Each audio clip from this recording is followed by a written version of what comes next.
Hello, Disruptors. While we take a short break between seasons, we're sharing 4 favorite episodes from our Architecture and series, where we dive into the many unexpected directions an architecture career can take. Huge thanks to all of you for tuning in, sharing, and helping us cross the 200 episode milestone.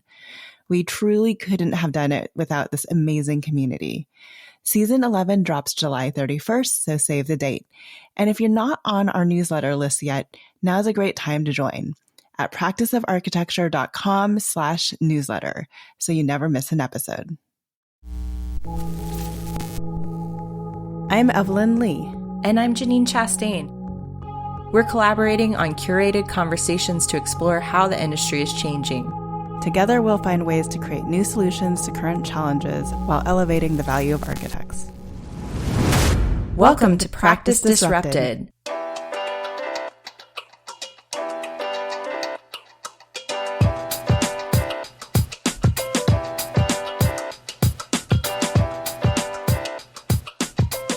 Hi, listeners. Hello, Janine.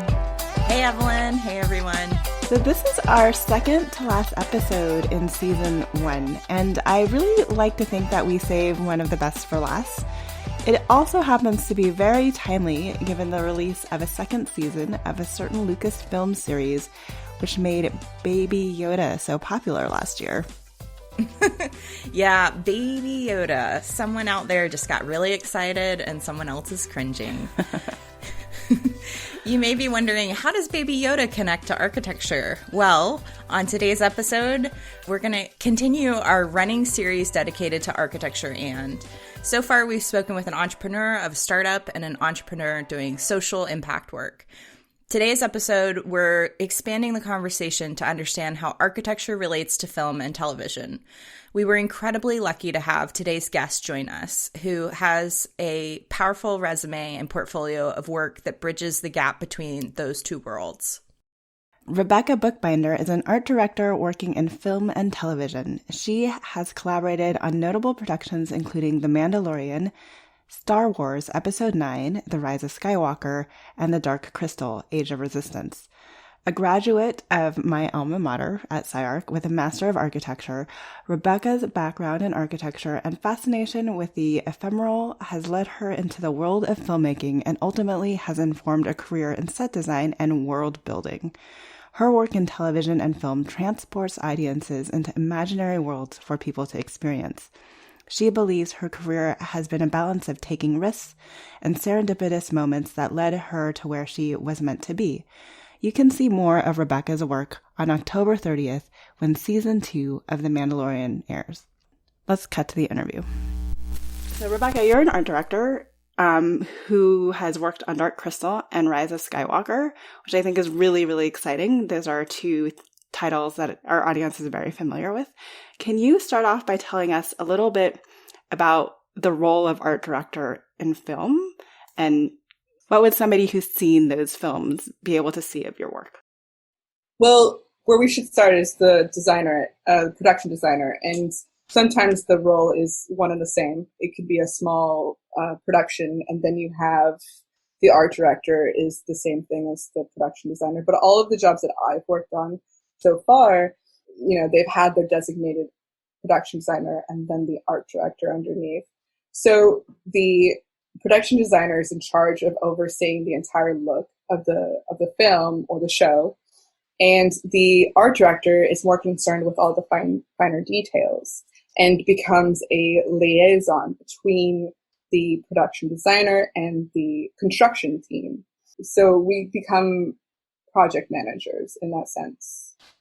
I think there's a really unique parallel that we can draw between the fact that, especially in larger firms, not everyone's a designer, right? So there's larger firms that have the 1 or 2 or 3 people that actually does, or even smaller firms that does the majority of the design. And then you also have your project managers that's kind of executing against that design. Right. So when we think of like everything that we're project managing is our various different consultants, acoustics, lighting, HVAC, there might even be carpentry in there. Are you coordinating similar efforts then as an art director, bringing the vision to life?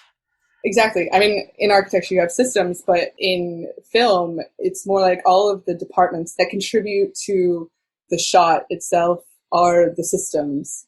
You have like costumes, you have special effects, you have construction, you have lighting and rigging, and all of that are the living, breathing systems of the set. Yeah, and when we were talking and preparing for this episode, you actually mentioned a really interesting point to me was like, you need to make sure an actor is not going to trip over their whatever elaborate costume they have as they're walking through the environment. So like, I don't know, that might be similar to ADA, or I can think of, in the kitchen, we have these certain dish carts that we always do to accommodate for, but I've never think about like how that's played out, like at the film level. So that's really interesting to me. To not think about ADA anymore. It was quite liberating, but right, because the rules are quite different in film. Right. That being said, we still face some conditions that we have to account for that are similar to architecture. Like, if you're making an awning in a location where tornadoes are prone, you have to get an engineer and you have to make it structurally stable just in case something happens. But ours gets torn down, 5 minutes later. But it also means it probably comes together a lot faster, right? Like one of my things that I always struggled with in architecture was that it's going to take me 4 or 5 years from conception to end to see to see anything I worked on come together. So I imagine things are coming together a lot faster too, even though they're being taken down pretty fast. And that's ultimately why I didn't want to go into architecture. One, because I don't have the patience whatsoever, and I recognized that pretty early on in life. And two, I'm obsessed with the ephemeral, right? Like, so being able to iterate really fast and to see what works, what doesn't work. So the first time that I worked on a project, it was Dark Crystal, and they had me design one of the columns based off of a Brian Froud design. Brian Froud was the original designer for the fairies and for all of the architecture, the Gothic architecture. And I designed something in Maya and 3D printed it, handed it to the sculptor, and within 8 hours, he had something blocked out already. And this was a column that was like 9 feet tall. And I got this high. I don't know, like Yeah, instant gratification. Oh, completely. And, us being millennials, that's, kind of what we're all about. So, yeah, I knew this is where I wanted to be. I mean, there was something on Rise of Skywalker that the director had asked for last minute. Like, it was a whole set that he asked for it, but then he realized last minute that it was going to play a larger role. So we had to put some more, more details into it. And let's be realistic. We've all had clients that at the very last minute have changed their mind. So right, which is understandable. You don't understand. It's a human. Exactly. And I had to design a hatch. I was helping an art director, and I was a set designer for it. And she asked me to make a hatch. So I designed a prelim, drew up a prelim, and then sent it to her. And then I kept working it, because you do usually a preliminary drawing and then you do a release drawing. And usually you never want to work off of a preliminary. It's just to give them a heads up. Hey, this is what's coming your way. You can account for the material that needs to be ordered, and you can figure out any of the engineering that needs to be accounted for. But I sent that preliminary, and I kept, tweaking the design, and then sent it to her, I think, like 2 hours later. And then she just sent me a picture back with, the hatch already built. And I was like, okay, well, that was pointless. But, it's just it's that super fast iteration, and this hatch was not a small hatch. It was I want to say 5 by 3 or something, Yeah, that's crazy. Like, I don't know. We can't even conceive of a bathroom or the smallest room in your house, right? Like, yeah, it would put me that long to put like a decent door schedule together, I think. Oh God, schedules. You were telling us also that on on an average film, you might have up to 300 different sets included in that film. Yeah. No, it's not to brag, but no, I'm really not bragging. The other projects that I've worked on, it's up to 300. But that being said, some of them become you use the same set, but they call it revamping. So you change a couple elements, and it becomes a whole new set. That's interesting too, because when you talk about like the need to think in systems, I think that's like a different way to think in systems too, right? Like, I don't know. It's a very temporal use of adaptive reuse, right? And how it's applied to the physical environment. So we kind of just dived head first into what you do, and you alluded to very slightly about kind of why you didn't want to go into traditional practice, in particular because of the timeline. Can you kind of walk us through how you actually got into film in the first place? So, I got my bachelor's degree in Texas in a city called San Antonio. And, I went to study abroad in Spain. And while I was doing study abroad in Spain, I started seeing people, designing for like a space hotel. And I was like, wait, there isn't just high-end residential. From there, like my vision of what architecture is expanded. And then I learned about a school called SciArc, and I applied and I got in. And it was nothing but like very avant-garde architectural approach to being an architectural pedagogy.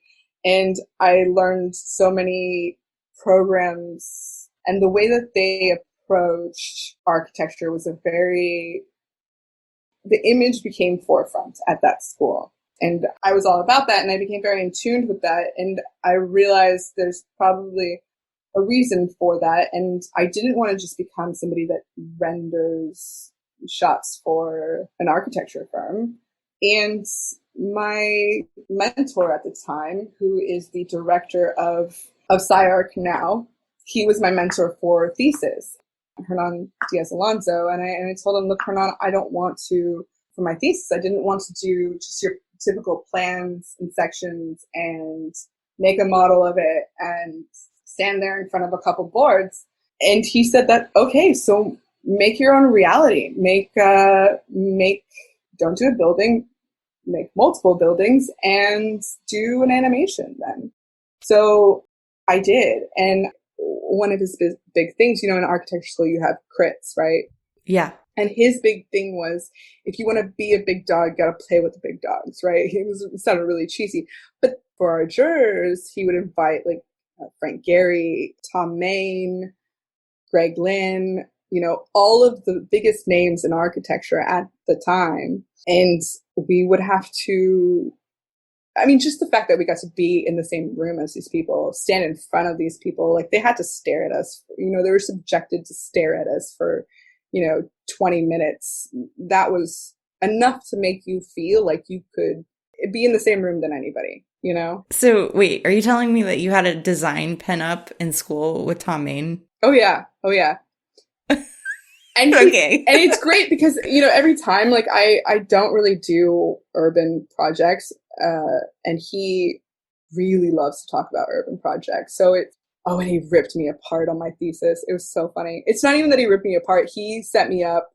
He was the first person to ask a question on my thesis, and it set the tone, and it totally screwed me over because he was like, is this an intellectual project or an emotional project? And you're like, first off, this isn't even architecture, just to be clear. Yeah. This is in my imagination. It was so funny because you see, like, it was like 12 jurors, all really respected in their own right. And Tom Main starts it off as, is this an intellectual project or a emotional?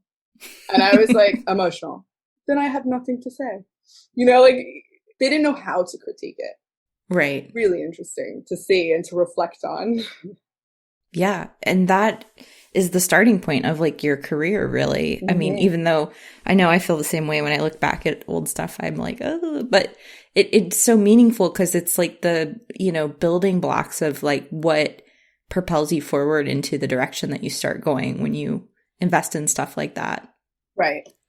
So in that regard, you shared with us that Alex McDowell played a really important role in helping you grow into your career in film, and he became your mentor and your advocate. And so why don't you tell us about when you first met him and then becoming his mentee and pursuing a career that was directly related to a lot of the work he was doing?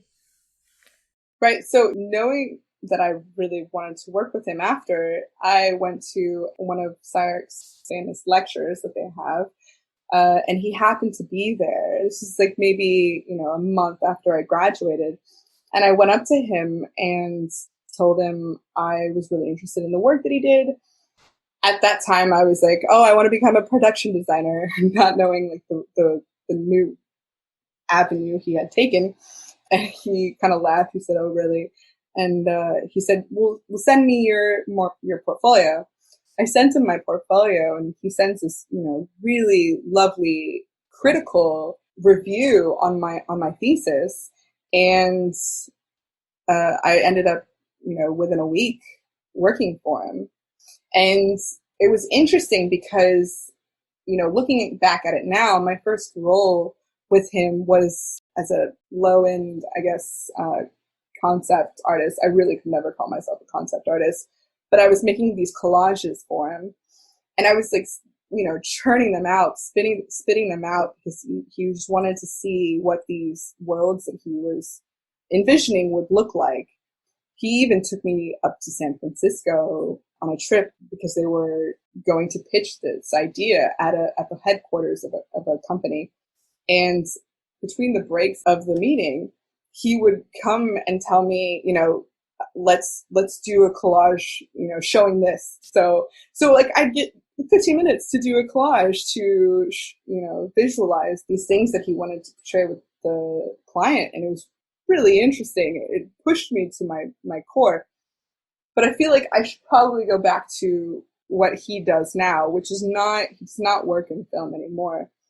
What he does now is that he speculates futures for companies to see where these companies can start to take their products and the possible places that it can go. And he likes to do this through one, world building, but also with a narrative attached to it, because he feels that storytelling is the most basic way that we can communicate as humans. And it became quite a powerful and interesting way to realize all these things that I had learned at SciArc, how I can apply this to a field outside of architecture. World building. Can you, I think a lot of our listeners will know what that means, but can you explain it for those who may not know what that means? World building is thinking about all of the elements that make this certain thing possible, right? Thinking about the culture, thinking about the language, thinking about the science that creates that scene or set. But I've seen it done so many different ways with each designer, or approached with so many different designers. Like Alex McDowell, he approaches designing in a sense that the design is what builds narrative. It's what guides the narrative, right? Take Minority Report, for example. Minority Report, he was hired on the same day as a scriptwriter. And Stephen wanted him to, you have the book that it was based off of, which gave you these multiple parameters. But as far as the story goes and how they were going to depict that within the movie, that wasn't determined yet. So he started with the same day as a script supervisor.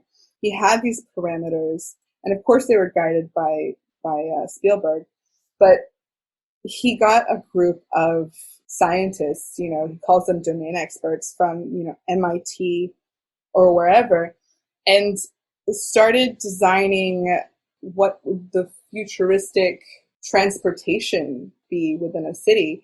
And then he came up with these autonomous vehicles that could go vertically and horizontally. And that in turn inspired the chasing that happens within the movie. Wow, that's really cool. Right. So, and also like Superman in the story of Man of Steel, originally Superman gets his suit from, his Earth parents as a baby. In Man of Steel, they shifted that and made it to where he got it from the planet that he's from. And Alex exposed this huge flaw in that the suit has a big S. And in, Kryptonian language, what is Kryptonian language to justify having that S? So he hired on a language expert, somebody who developed Kryptonian language to rationalize why it has this S on it, and that's his way of approaching world building and design in general. And then you have Rick Carter, it's more narrative designs the design, and he works very close with the director. And he never becomes in love with the design in case he needs to change it for whatever vision the director needs the story to go in and the design ultimately to go in. Mm-hmm.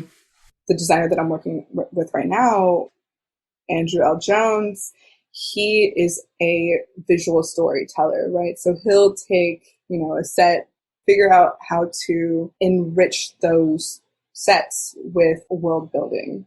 If it's a college student's dorm, he's not going to pick the finishes, bunk beds, and let set deck do the rest. He's going to really ask himself, what are their needs? What are their daily activities? And let that dictate, the way that set gets set up and designed. And all their approaches are super valid. And I hope to one day have an approach of my own. That's a really good point. No, I'm glad that you mentioned that, because I guess that's what we all aspire to do as designers, is to figure out our voice in this work.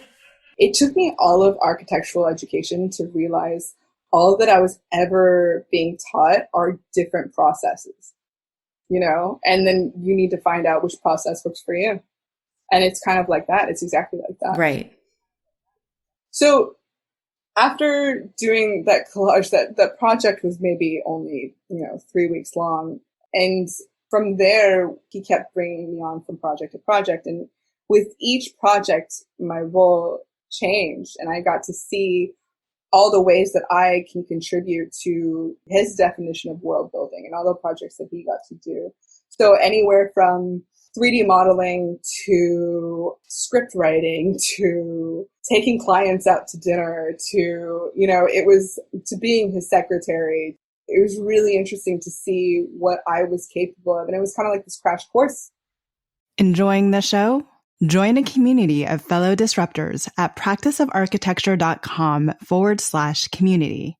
Your membership helps support the production of this podcast, Practice Disrupted, and funds the creation of more resources for all of you. Looking forward to growing together.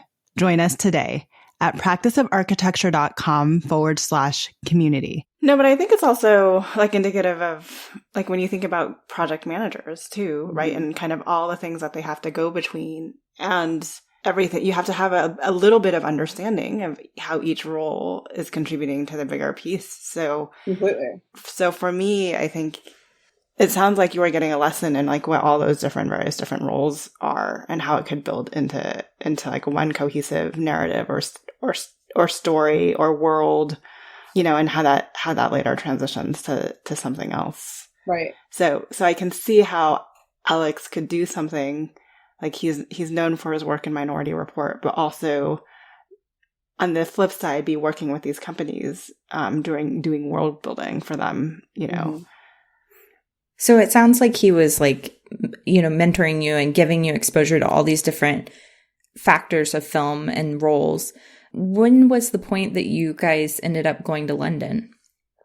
I had heard that he was starting to take these meetings at the Disney headquarters in Burbank.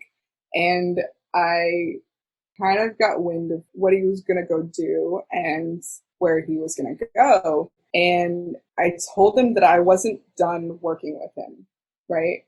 And he's like, I'd love to take you, but it's London and, they're not going to sponsor you to be over there. So, you would need a passport. And he goes on to saying, like, you should really think about, if you're really serious about going into film, you should just move to London, right? And I told him, well, what if I did have a passport, which I do? He's like, well, then you're coming with me. So I went to London with him, not knowing anybody. And that's where I worked on Rise of Skywalker, because they usually do all the recent films in London. And I was a set designer, basically my very first big job in the industry. And that lasted about 2 years. That's very cool. Just because people are going to be interested in, can you tell us maybe about one or two of the sets that you ended up doing for Rise of Skywalker? One set that I did was the Imperial Hangar, where Rey jumps onto the Falcon at the end, or at the edge of the hangar. And then one set that I purely set designed for was, there's this in the Death Star, she's climbing up a column. And I was going to say, that's a pretty precarious column. Yeah, no, and it's actually what ended up on the poster.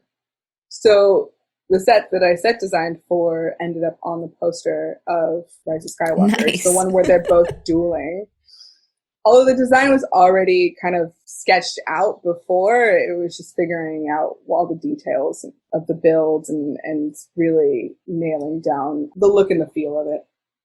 So when you told Evelyn and I this the first time, we both immediately went back and rewatched Rise of Skywalker because we wanted to go see the Imperial Hangar and look at it. And it's gorgeous. I mean, the shot is so pretty because the floor is like reflective and there's these really gorgeous, like tall lighting fixtures in the background and they're reflecting off that floor. So it makes the space feel really powerful and big and important. And then of course you have the characters in the scene, the actors. I can imagine that was a lot of fun trying to create that environment. Is there anything specific that you can share with us about what inspired the direction of that? The initial inspiration, and this is all driven by the fabulous production designer. It was actually co-designed by Rick Carter and Kevin Jenkins, but Kevin Jenkins had a little bit more to do with this particular set. And he was inspired by the hangar in Return of the Jedi, where Palpatine has his Lambda shuttle and he's got his troopers around, and you have these really big kind of columns that are wrapping the perimeter of the room. And then from there, it was funny because we were also taking that and doing a hybrid, kind of marrying up what they did the hangar for Force Awakens and doing this hybrid. And from there, like, it was funny because I was doing all these iterations, and then all these elements by themselves started becoming having this feminist nature, I guess. Like the columns that are running around the perimeter of the room looked like, we started calling them kinky boots because they kind of just looked like boots with high heels on them. And the doorway in the corner of the room kind of looks like, female reproductive part with details that look like fallopian tubes coming around it. So I thought it was interesting, like how subconsciously maybe the fact that I'm a female kind of came through. I don't know. It was totally subconsciously. It was not intentional. It did get to a point where I was like, okay, well, I have a lot of time with this. I might as well do one or two things that become intentional after I saw that pattern. But it was an interesting evolution to approach that set. For the most part, the majority of the students that go into architecture really want, in whatever way it is, they kind of want to make their mark on the world. They always kind of envision themselves coming out as a designer. And I think in truth, like so much of the work that we do only gets seen either in the pictures that show up because it's in a magazine or that it's won an award somewhere. And even then, only other architects are looking at architects' work, or or people are actually like, it's well enough that people are actually, it's a destination that calls people to come and visit and check it out. You talked a little bit about like your joy and how quick iteration in film is. But I think film, as you said, because storytelling is such a powerful tool, I almost think that film reaches so many more people. You know, in a way, you have the ability to influence a lot more people than the average architect. Yeah. And that was a big part of going into film, is that I felt like it was more accessible than doing architecture, you know? Also, the fact that you just sit in a room and do bathroom details, you know, that didn't excite me at all. So I looked at it like people are more aware of or exposed to the house in Fight Club than they are of a Tadao Ando building, you know? And that showed me that there's so much more potential in film to make any kind of statement or touch people or get emotion from people, right? Right. As well as having an influence on culture itself. If you look at Minority Report and what Alex did for that, you know, his holographic hand gesture interface, that inspired a company to actually create that. And you see a lot of people starting to think of the future integrating that kind of technology with it. And that to me is so interesting that it has that kind of potential rather than doing a bathroom detail with a building that ultimately might or might not be built 4 years from now. And what also was interesting to me in the story that you were saying was that the tools that you're using are more so, like, I feel like when we leave architecture school, we like learn Revit. I went to SciArc, right? I did the whole Maya. 3D printing wasn't quite a thing because I was a little older than you. But like we learn all of these exciting tools in school and their applications, and then we go into practice and it's all CAD and Revit. Mm-hmm. Like I feel like you've gotten to continue to use those tools in your everyday world. So like, how do you think, talk to us about not only the tools that kind of translate into what you do every day, but also any other skills, given that architecture background helps you do what you do today? Working within constraints and problem solving, I would say is probably the biggest one. It really, I think constraints can also lead to better design, because if somebody goes, you know, sky's the limit, that's the best way to cripple somebody, you know. And I believe that sometimes with these parameters, with these constraints, you know, whether it be budgetary or whatever, a lot of these things wouldn't happen. These fortunate things, these happy accidents wouldn't, or not even happy accidents, but some designs wouldn't come into place if it wasn't for them. And I was at SciArc and they taught us how to do things like photogrammetry. It's kind of like whenever you're in elementary and you're taking a math course, or even high school and taking a math course, and you're like, how will this ever help me with my future? Turned out, I feel like it's more applicable to film than it is for architecture, because, you know, one of my very first assignments was to do photogrammetry on a miniature tree that the sculptor had made, so that we can take it into ZBrush and that we can manipulate it how the director wanted certain texture in certain places. So I found that to be all those skills that I had learned at SciArc were almost more applicable to film than they were to architecture. As well as, I always told myself that I would never learn Revit. I did end up learning Revit, but I would never put that on my resume or ever let anybody know that I knew it, because then you just become pigeonholed, right? And that just, I always told myself growing up that the goal is to wake up excited and happy to do what you do every day. And I've been lucky enough to be quite honest with myself. So I knew that Revit didn't make me happy. I'm really glad you shared that, because I had the opposite experience. I thought, okay, they want us to know AutoCAD. They want us to know Revit. I was oblivious to the things that made me happy for a while. And I learned those programs thinking these are hireable skills. So if I learn these, then I'll get a job. And of course, it was in the recession. So it was of that time when everybody was desperate to get a job. But honestly, it really didn't make me happy. Like I don't like working in Revit. I just don't. I don't like that kind of drafting tediousness. It's not stimulating to me. And so I just find it really refreshing that you knew out of the gate that you were looking for things that made you happy, because not everyone knows how to do that. It took me a long time to understand that and to come to terms with that for myself. And that's why I ended up meandering off my own path from architecture. But sounds like you already knew that about your journey early on. Yeah, it was great to go on my journey and take these skills, the ones that I really liked. And I didn't know that I was going into film whenever I was going through architecture.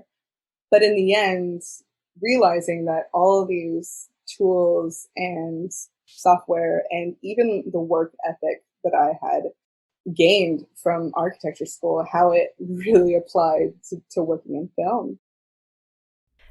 So how has working in film made you look at architecture differently?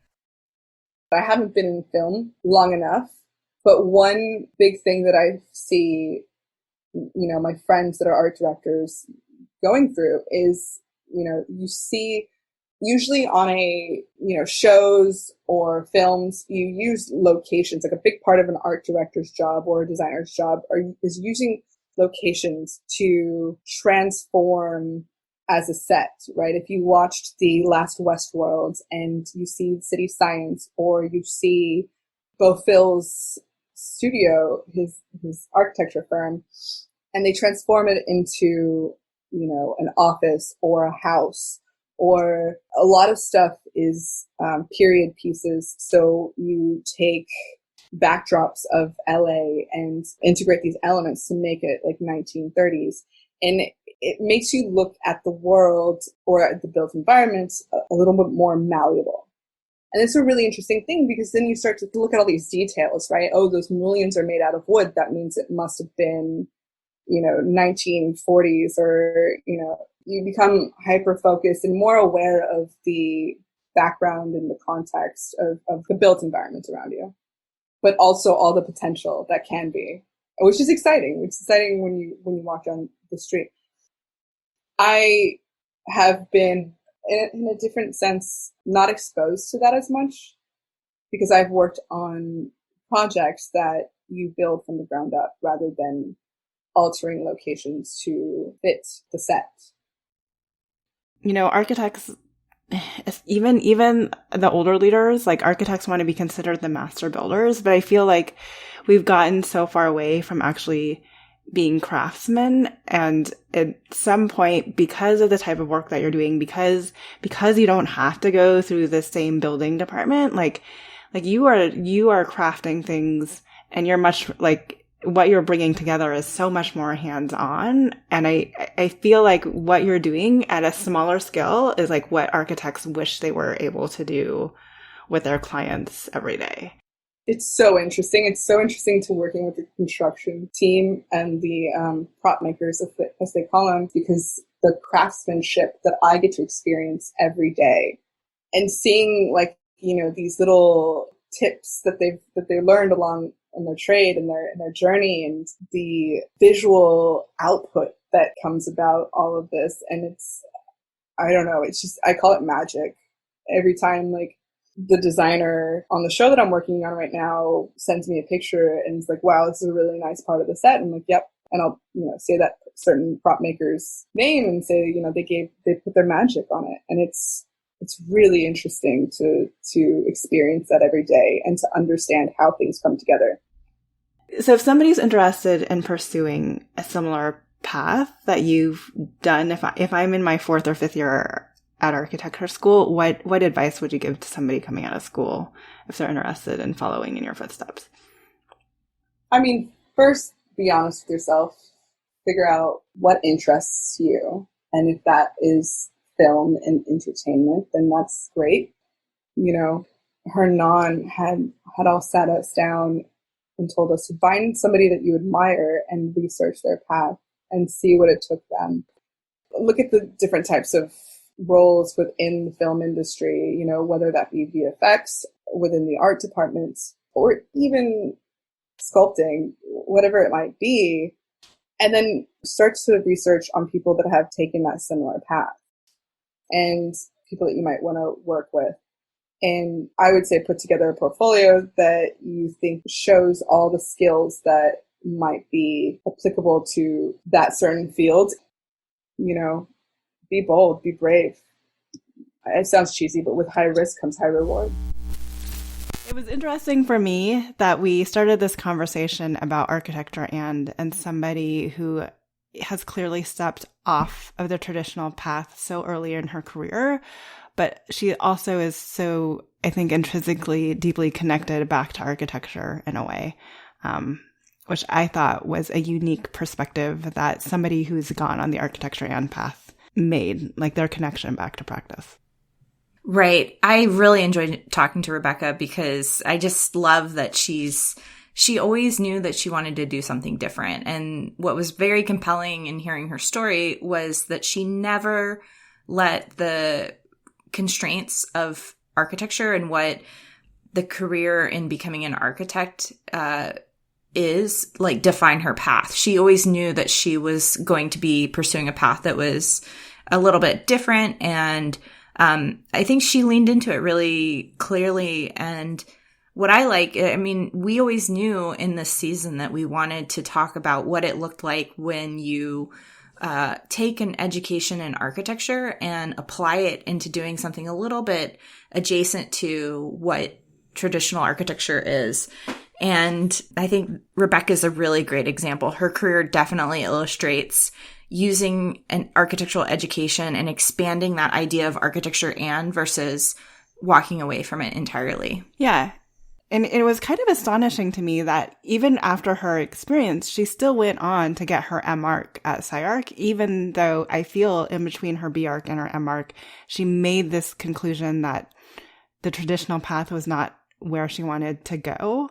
But then she used her education at SciArc, and you know, so through some prodding from Ernan, was able to come out with a portfolio that actually positioned her for the next steps with Alex and this idea of world building, right? Which I came out of SciArc too, and my portfolio I don't think could have spoken to that or positioned me so well for that, but that she was able to even leverage her time in school to begin to craft that alternative path that was really unique for me. I agree. I think that's a really important lesson that especially for any of our listeners that might still be in school, like if there's something that you want to do, use your education to explore it, you know, learn while you're in school and try to research it as much as you can so you can expand your viewpoint into that world.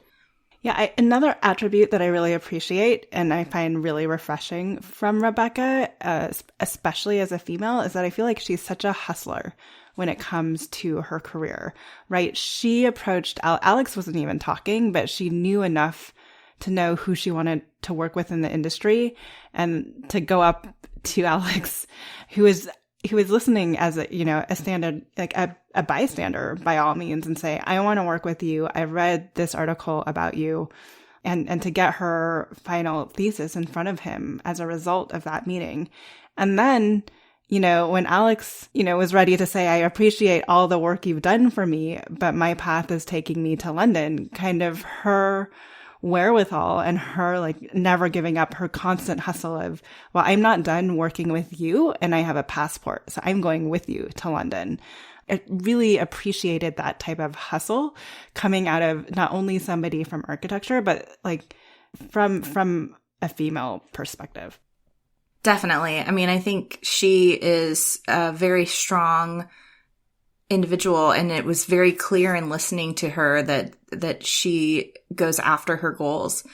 But even more so, I think it speaks to this idea of the value of mentorship and the value of having someone that's really in your corner and sees the potential in what you're capable of. Like for him to understand that her training in architecture could so easily adapt to the work that they were doing and enhance. Even she talked about collage making and, you know, starting to like quickly craft these ideas heading into meetings. I mean, he really saw the value in that. And I think it's really cool to hear a success story about someone who took someone right out of school and helped them grow into their career to become so successful. Yeah. I mean, for me, I guess one of the biggest takeaways then from hearing Rebekah's stories for our listener is we've talked a lot about entrepreneurship in general, right? Like the idea that we hope architects think more entrepreneurially about their business practice, their operations, their marketing, business development, the types of services they're offering. For me, Rebekah was a great case study in how to be more entrepreneurial about your career and really treat your career as your own sole proprietor business and do what you need to do to expand it and to make it your own and to turn it into something that you love to get up and go to work for every day. There's been some interesting surveys coming out about the people that are happiest in their career now. And when you look at how they got to the role that they are now, a lot of them have said that they've essentially created their role for them. Like their role was actually created for them at the organizations they work with.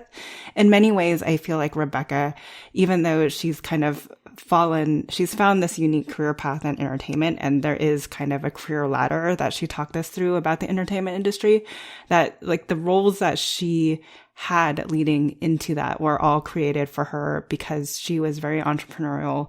She hustled and she got in front of the right people at the right time and was also prepared to share with them kind of her skills. Yeah, and I want to expand on that because when we say entrepreneurial in this context, when we're talking about a career, we don't necessarily mean it in the going to start your own business sense. What we're talking about is about, again, this fearlessness, this mentality towards risk-taking, essentially like a willingness to look for other alternative options out there.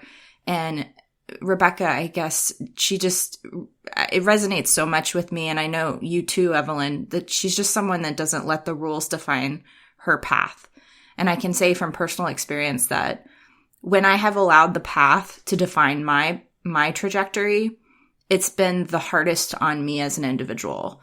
But when I listen to myself, and I heard Rebekah say this also when she's listened to herself and followed that inner voice that tells you like where you feel like you're supposed to be going, and then you pursue it, I promise it just really, it's a freeing experience, and it leads you to the place that you're meant to go.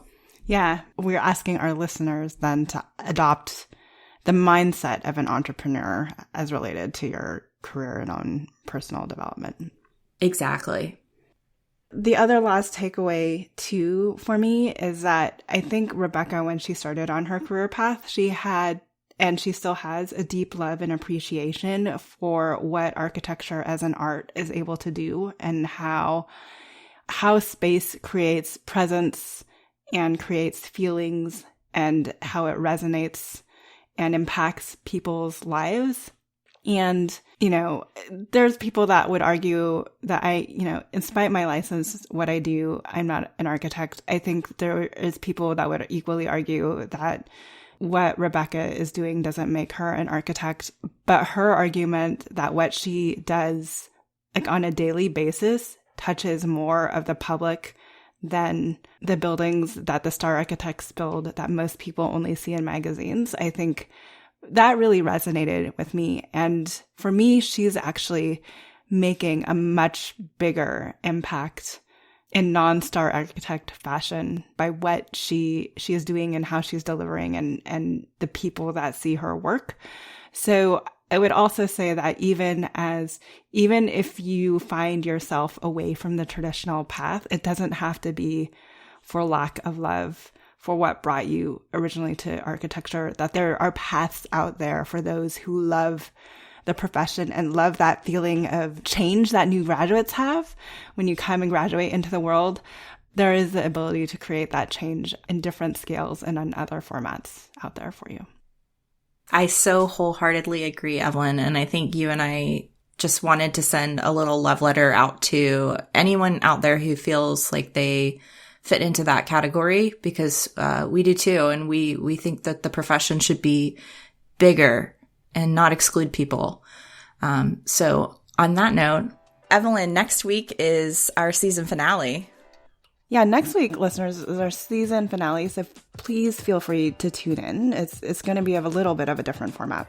It's what we're doing is called an AMA, or an Ask Me Anything, which is actually pretty common in the tech world, but less common in the architecture world. I feel like there's a few architecture firms that are doing at least what they're called office hours now, where anyone can ask them, the leadership, anything. So anyways, tune in for our season finale next week, where we respond to questions solicited to us by our listeners.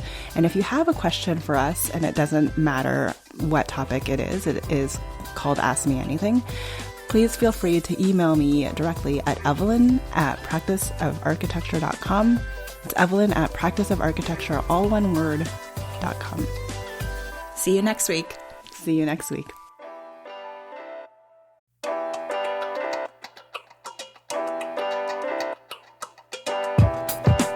Hi, Disruptors.